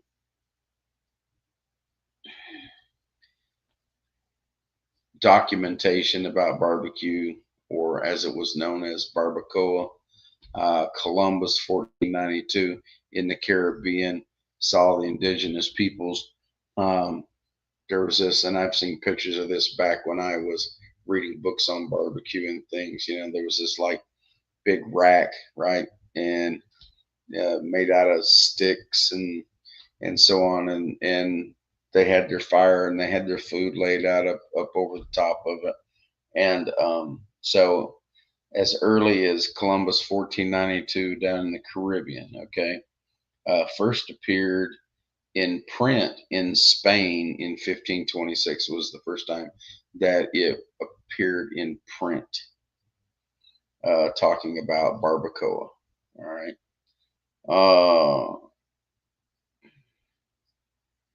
That's what the Spaniards called it, was barbacoa. As early as the 1730s, New England Puritans were familiar with barbecue. Okay. Now, when I talked about it being regional, it's definitely, as anybody that knows anything about barbecue knows, that wherever you're from, that's the best barbecue. That is a universal thing. It's just kind of, and not only that, then your barbecue is the best barbecue, right? And so, but anyway, so back in the South, in the Southeast, when they talk about barbecue, they mean pork. Okay. So just understand that pretty much, until you hit, oh shoot, really, I mean, unless you, oh, till you hit Oklahoma, Texas, um,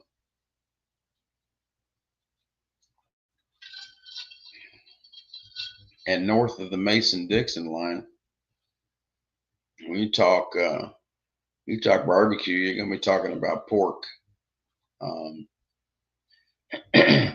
so pretty much in the Southeast, barbecue, you're talking about pork, and then in the Southwest, we're talking about beef. So you get out here, you get out here in Texas, hey, barbecue in Texas is all about beef. Well, Texas is cattle country, right? So the interesting thing here, really, in Oklahoma is it's kind of an amalgamation of all different regions, if you will. You have the influence of Memphis in the southeast, and you've got, the southwest and all the beef and so on. And so we kind of do a lot of both. Kansas City really kind of the same way, because of the stockyards, especially back, back in the day, cattle drives and things like that. And, all the big refrigerated cattle cars and things to take, beef back to the East Coast and stuff.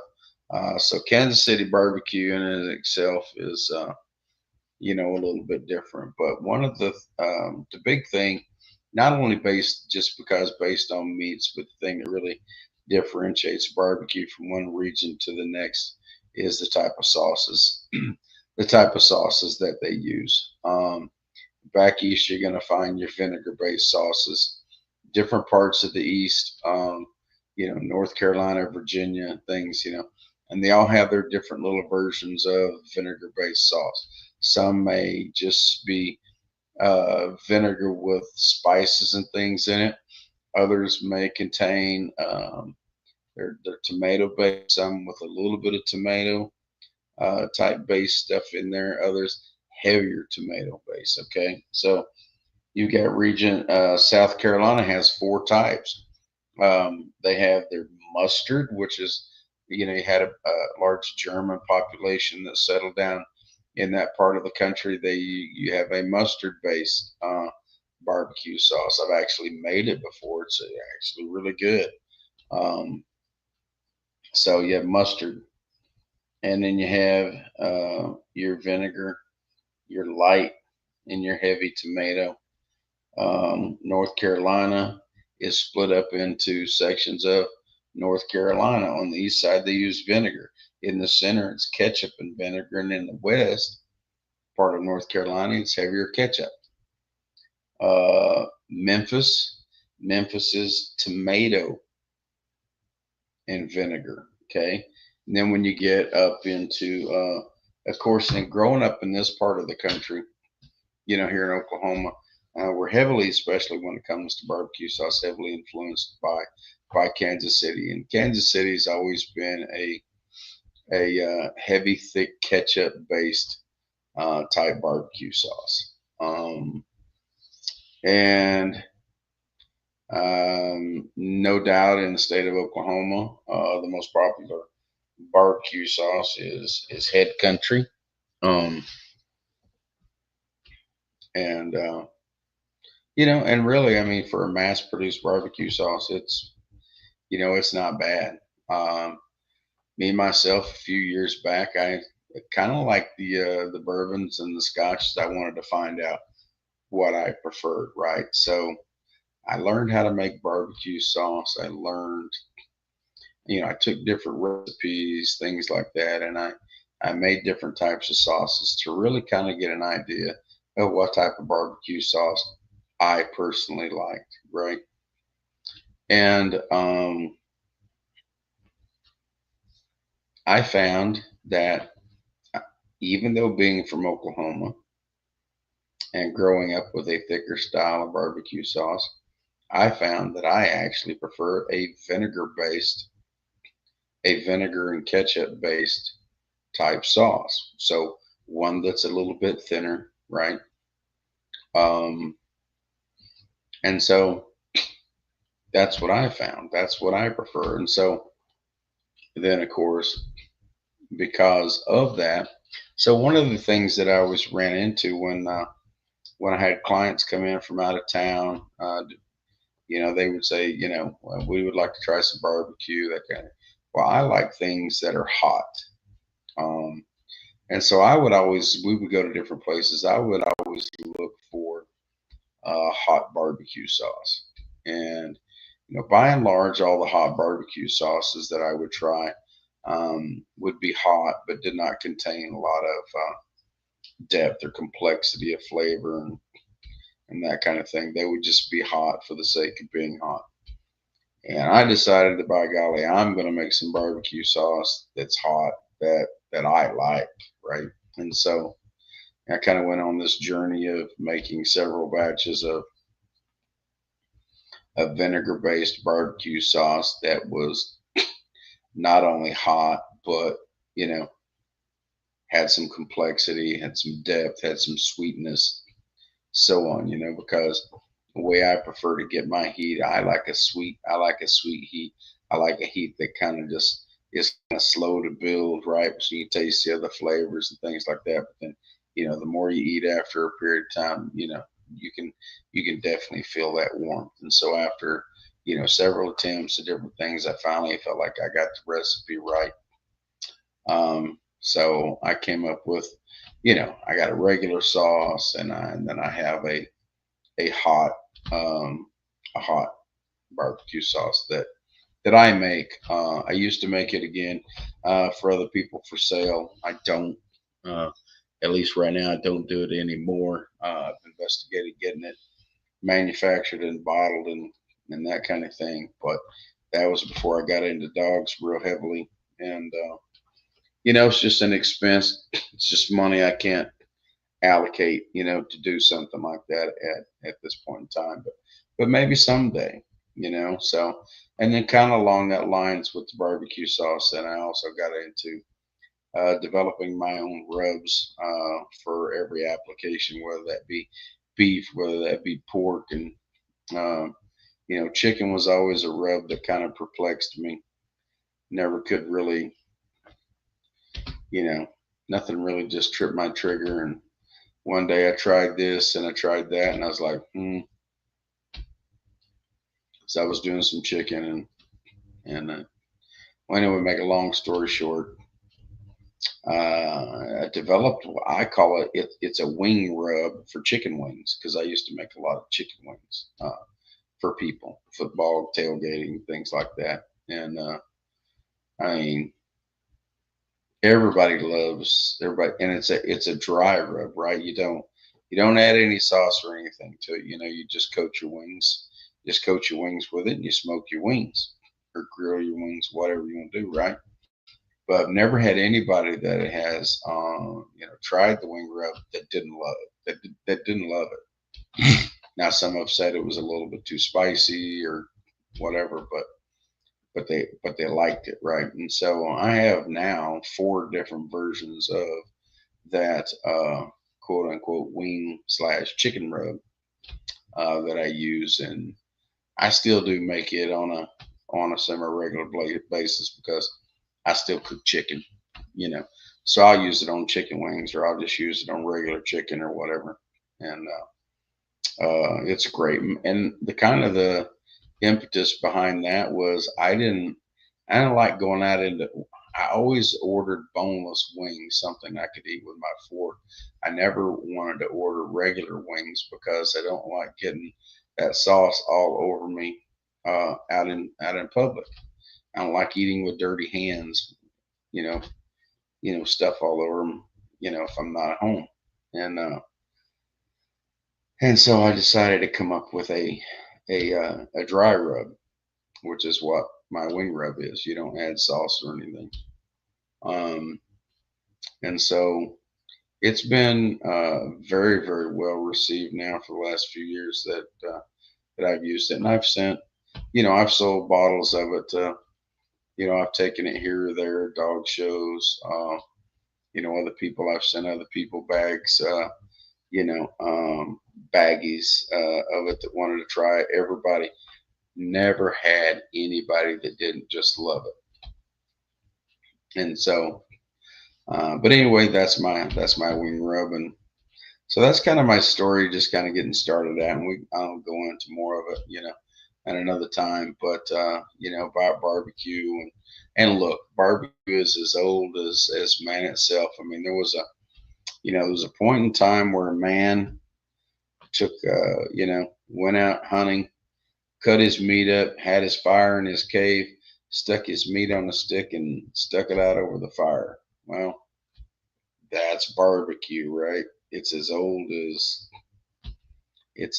mankind himself. We've just refined it and changed the way that we cook it, and we've made everything way more expensive and more complex. But there are a lot of secrets to barbecue, a lot of tricks. And a lot of times it's not even the recipes, it's the method in which you do things, the sequence in which you do things that makes things uh, the way they are, that makes things turn out the way that they do. Like like any great cook, a lot of times, people be like, well, I followed the recipe, just exactly like you wrote it down. But that your grandma or your mom may have not have told them because it's so um, normal to them, it's so routine that they didn't put down their exact methods or maybe the exact order about how they went about making it. And oftentimes those can make a huge difference. And then in barbecue, you deal with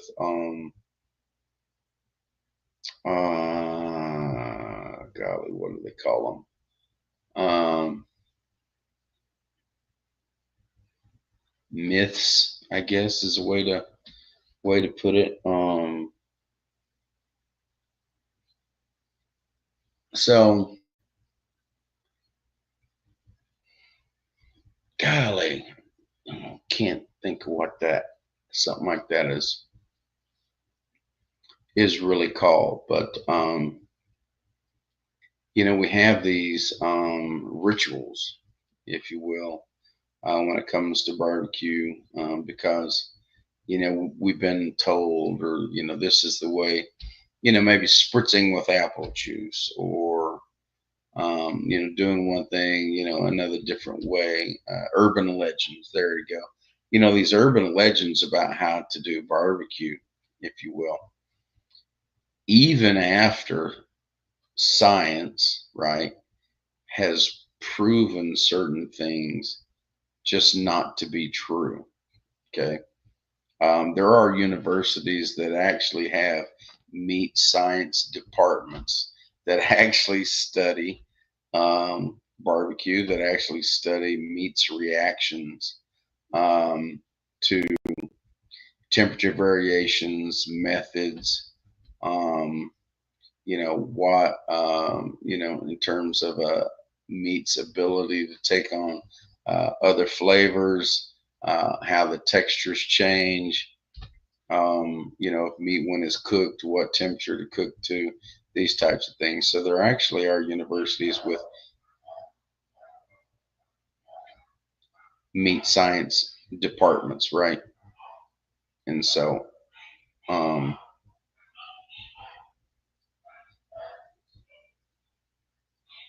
but so we'll get into that, in the future. So guys, I got some dogs barking. I don't know what's going on. It seems like something's a little bit out of control. So I'm gonna get off here. I'm gonna say good night. I appreciate you tuning in, and for those who didn't tune in, those of you that are gonna watch, appreciate it. Please like and subscribe for future notifications and what they say for the algorithms and that kind of thing, right? So anyway, hey, this is Jerry James with Dubtown Bullies, here talking about bullies, beards, barbecue, bourbon. We'll catch you again in a couple of weeks. And remember, every other Saturday night, 9 p.m. Central Standard Time. Have a great evening.